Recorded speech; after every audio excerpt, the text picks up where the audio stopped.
नमस्कार दोस्तों, स्वागत है आप सभी का RP technical study YouTube channel में। तो दोस्तों, आज की इस वीडियो में अपन बात करेंगे इलेक्ट्रिशियन थ्योरी के प्रीवियस ईयर क्वेश्चन पेपर, जो कि बहुत इंपॉर्टेंट है। सभी क्वेश्चन बहुत इंपॉर्टेंट है सभी एग्जाम्स के लिए।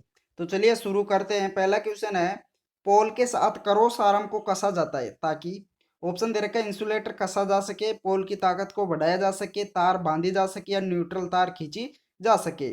तो दोस्तों, इसका करेक्ट आंसर हो जाएगा इंसुलेटर कसा जा सके। क्रॉस आर्म क्यों कसा जाता है? ताकि उस पर इंसुलेटर कसा जा सके। तो इसका करेक्ट आंसर होगा ऑप्शन नंबर ये। अगला क्वेश्चन दे रखा है, केबलों के अंदर धातु आवरण आर्म रिंग के बीच बेडिंग का उपयोग किया जाता है ताकि किसकी सुरक्षा की जा सके। किसकी सुरक्षा के लिए? करोड़, प्रतिरोधन, धातु आवरण, आर्मर। तो दोस्तों, इसका करेक्ट आंसर हो जाएगा ऑप्शन नंबर सी, धातु आवरण। करेक्ट आंसर क्या होगा? Option number C. अगला क्वेश्चन दोस्तों, अगला क्वेश्चन दे रखा है, जब कोई सिंगल फेज मोटर पूर्व निर्धारित पकड़ लेती है, पूर्व निर्धारित गति पकड़ लेती है, तो इसकी स्टार्टिंग वाइंडिंग डिस्कनेक्ट हो जाती है, परंतु फिर भी यह चलती रहती है। तो इसका मुख्य कारण क्या है? तो दोस्तों, इसका करेक्ट आंसर हो जाएगा बुश वाइंडिंग। किसके कारण चलती रहती है? बुश वाइंडिंग के कारण। तो इसका करेक्ट आंसर होगा ऑप्शन नंबर बी। अगला क्वेश्चन अगला क्वेश्चन दे रखा है, विद्युत भट्टियों के तापक्रम नियंत्रण के लिए कौन सा प्रतिरोधक प्रयोग करते हैं? तो दोस्तों, इसका करेक्ट आंसर हो जाएगा विद्युत भट्टियों के तापक्रम नियंत्रण के लिए option number B, NTC thermistor.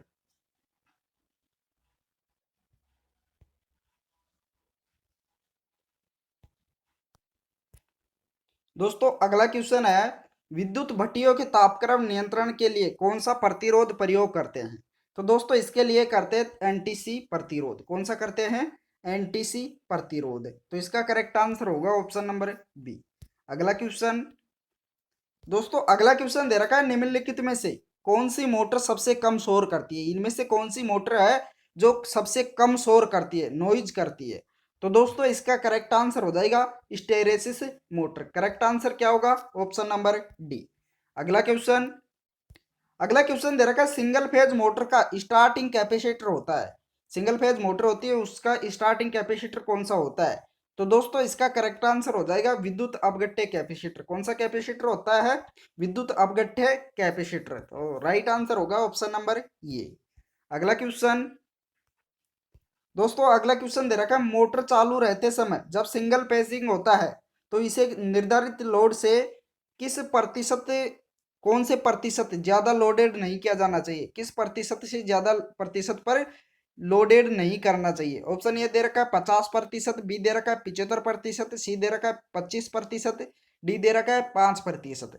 तो दोस्तों, इसका करेक्ट आंसर हो जाएगा ऑप्शन नंबर ये, 50% से ज्यादा लोडेड नहीं किया जाना चाहिए। तो इसका राइट आंसर हो जाएगा ऑप्शन नंबर ये।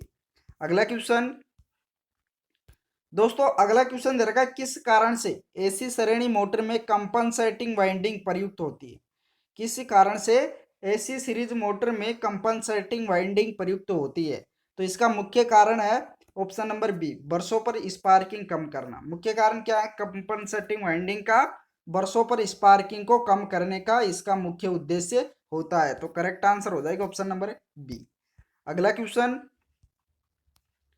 दोस्तों, अगला क्वेश्चन दे रखा है, किसी विधि से एक फेज मोटर का प्रारंभिक बलागुण बढ़ाया जाता है? किस विधि द्वारा एक फेज मोटर का प्रारंभिक बलागुण बढ़ाया जाता है? तो दोस्तों, इसका करेक्ट आंसर हो जाएगा मुख्य कुंडली के श्रेणी में संधारित्र प्रयोग करके। किसके द्वारा बलागुण बढ़ाया जा सकता है? मुख्य कुंडली के श्रेणी क्रम में, अर्थात सीरीज क्रम में कैपेसिटर प्रयोग करके। तो इसका करेक्ट आंसर हो जाएगा ऑप्शन नंबर बी। अगला क्वेश्चन तो दोस्तों, अगला क्वेश्चन है, परिपथ का शक्ति गुणांक ज्ञात किया जाता है। किसके द्वारा ज्ञात किया जाता है शक्ति गुणांक? तो इसका करेक्ट आंसर हो जाएगा पावर फैक्टर मीटर द्वारा। करेक्ट आंसर क्या होगा? पावर फैक्टर मीटर द्वारा। करेक्ट आंसर होगा ऑप्शन नंबर डी। अगला क्वेश्चन अगला क्वेश्चन दे रखा है, निम्नलिखित में से कौन से लैंप के प्रचालन के लिए डीसी सप्लाई आवश्यक है? तो दोस्तों, इसका करेक्ट आंसर हो जाएगा आर्क लैंप के लिए। किसके लिए डीसी सप्लाई आवश्यक है? आर्क लैंप के लिए। तो करेक्ट आंसर होगा ऑप्शन नंबर ये। अगला क्वेश्चन दे रखा है, रात्रि के समय फ्लोरोसेंट ट्यूब स्विच बंद करने के बाद भी रोशनी देता है, जिसका कारण है। ऑप्शन ए दे रखा है लीकेज होकर उससे फेज मिलना, बी दे रखा है स्विच से फेज नियंत्रित न होना, सी दे रखा है ट्यूब से सीधे ही फेज का पहुंचना, डी दे रखा है उपरोक्त सभी। तो दोस्तों इसका करेक्ट आंसर हो जाएगा ऑप्शन नंबर बी, स्विच से फेज नियंत्रित न होना। करेक्ट आंसर क्या होगा? Option number B. अगला क्वेश्चन, अगला क्वेश्चन दे रखा है lighthouse searchlight cinema घर प्रोजेक्टरों में लैंप काम आता है, कौन सा लैंप काम में लिया जाता है? तो दोस्तों इसका करेक्ट आंसर हो जाएगा आर्क लैंप। करेक्ट आंसर क्या होगा? Option number B. अगला क्वेश्चन, अगला क्वेश्चन दे रखा है ट्यूबलाइट जब जल रही है तो उस समय यदि स्टार्टर निकाल दिया जाए तो क्या होगा?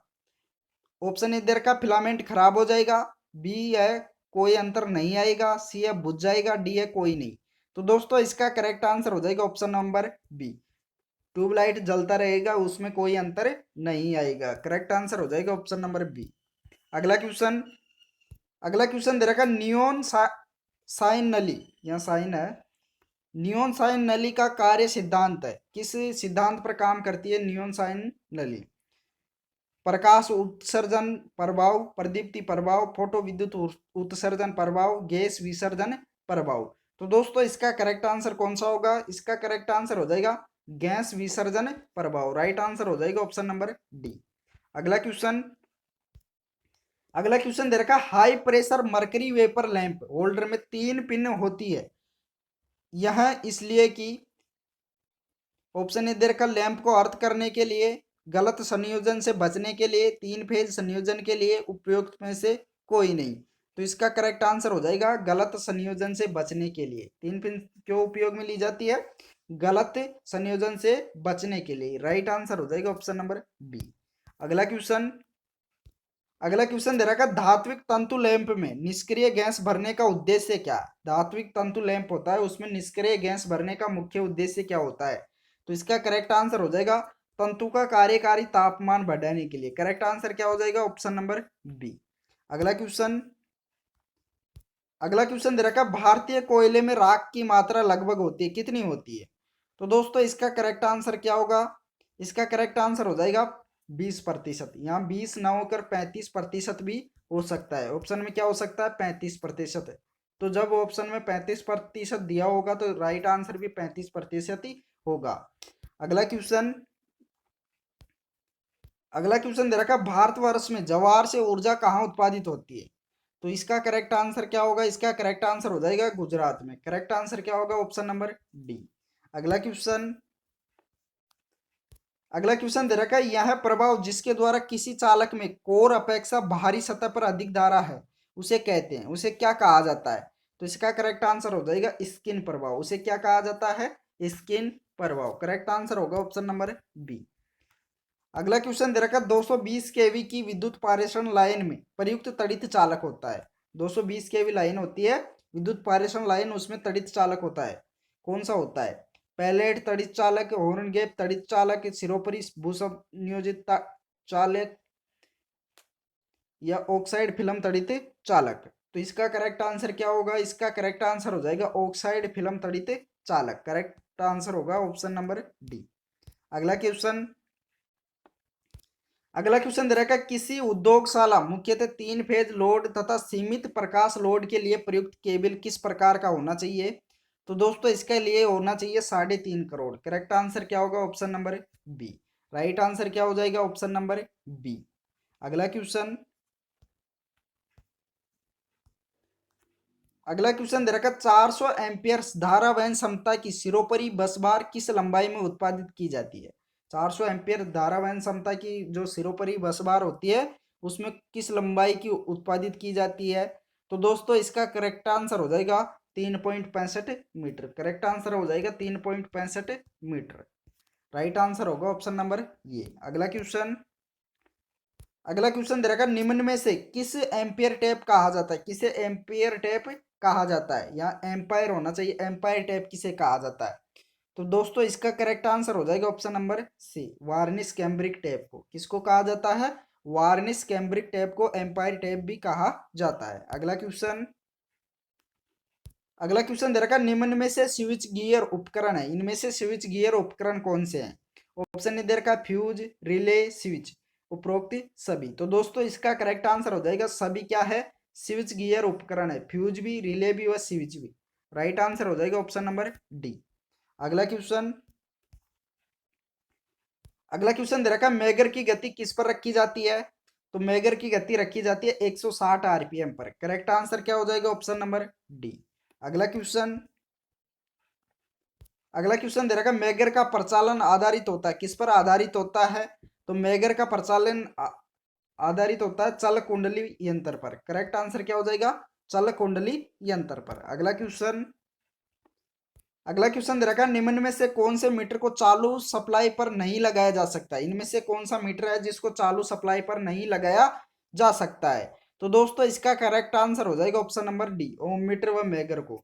राइट आंसर क्या हो जाएगा ऑप्शन नंबर डी। अगला क्वेश्चन,